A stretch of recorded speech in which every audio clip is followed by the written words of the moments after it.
আসসালামু আলাইকুম সবাইকে আরও একটি নতুন ব্লগে স্বাগতম। আর হঠাৎ করে কেন আমি ৩৬ সপ্তাহে আমার বেবি হলো, আজকে সব কিছু আপনাদের সাথে শেয়ার করব। যাই হোক, অনেক দিন হলো আমি কোনো ভিডিওই আপলোড করতাম না, এখন কন্টিনিউ ভিডিও আপলোড করব কারণ আমার শরীরটা অনেক খারাপ ছিল। আর আপনারা তো সবাই জানেন যে প্রেগনেন্সি টাইমে আসলে আমি তেমন কোনো ভিডিও শেয়ার করি নাই। যাই হোক, আমি হঠাৎ করেই আমার সিজারের সিদ্ধান্ত নেওয়া হলো, কারণ আমার যখন ৩৫ সপ্তাহ চলতেছিল তখন আমার শরীরের কন্ডিশন এত বেশি খারাপ হয়ে যাচ্ছিলো, আমার শরীরে হিমোগ্লোবিন কমে যাচ্ছিলো অ্যান্ড হচ্ছে আমার পেটে এত ব্র্যাকস্টোন হিটটা চাপ দিচ্ছিলো যে আমি নিচের আমার পেটের যে মানে আমার মনে হচ্ছিল যে আমার পেটটা ফেটে বের হবে, এরকম আমি সিচুয়েশান ফিল করতেছিলাম।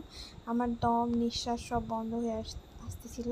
সেই জন্য ডক্টরের কাছে যাওয়া হলো। ডক্টর আমাকে চেক আপ করার পর বলল যে আপনাকে আরও 15টা দিন ক্যারি করতে হবে, কিন্তু সেই 15 দিন ক্যারি করার মতো সময় ক্যারি করার যে একটা মানসিক প্রস্তুতি এবং শারীরিক যে একটা সেটা কোনোটাই আমার ছিল না। মানসিকভাবে তো আমি অনেকটা চেষ্টা করেছিলাম যে আমি একটু ক্যারি করার চেষ্টা করবো, বাট আমার শরীর এত খারাপ লাগতেছিল যে আমি থাকতেই পারতেছিলাম না।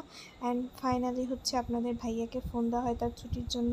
তার ছুটি নিয়ে অনেক বড় একটা ঝামেলা হয়, সে ছুটি পায় না।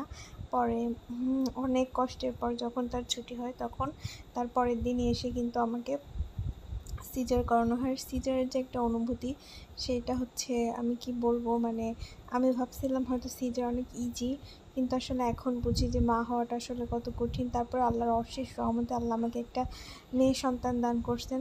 আমি অনেক অনেক অনেক অনেক বেশি আল্লাহর শুকরিয়া আদায় করি। আপনারা সবাই আমার মেয়ের জন্য দোয়া করবেন, সবাই মাশাআল্লাহ বলতে ভুলবেন না।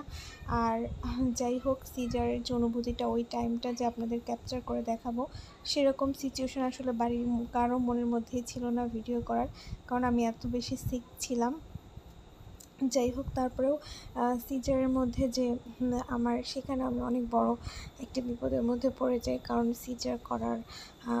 সিজার যে আমাকে করেছে সেই পুরো অনুভূতিটা আমি নিজে ফিল করতে পেরেছি, সাথে তার যে এক্সট্রা কষ্ট আছে। আর তার সিজার করার প্রায় 4-5 ঘন্টা পর আমি একদমই শারীরিকভাবে এত অসুস্থ হয়ে যাই যে আসলে সেইভাবে বেবির পিক তোলা, বেবির সব কিছু করা সেরকম হয়ে ওঠেনি। আর বাবুর আব্বু চায় না যে আমি সোশ্যাল মিডিয়াতে হচ্ছে বাবুর কোনো ছবি ছাড়ি, তারপরেও সেই জন্য হয়তো সেরকমভাবে ক্লিয়ারভাবে আমার কখনো ছাড়া হবে না, কারণ সে চায় যে তার মেয়ে মাদ্রাসায় পড়বে, তার মেয়ে হাফেজা হবে। তারপরেও এরকম তার চাওয়া পাওয়া, কারণ আল্লাহ আমাদেরকে আমি অনেক কান্নাকাটি করে বলতে গেলে অনেক আল্লাহর কাছে অনেক চেয়ে আমার সন্তান আমি আল্লাহর কাছ থেকে পেয়েছি। যাই হোক, আপনারা সবাই আমার মেয়ের জন্য দোয়া করবেন, আমার জন্য দোয়া করবেন। আর সব কথার শেষ কথা হচ্ছে, এতদিন হচ্ছে আপনাদের সাথে আমি কোনো বিউটি রিলেটেড ভিডিও বা কোনো ব্লগ ভিডিও কোনোটাই ছাড়া হয় নাই, এখন থেকে ছাড়বো।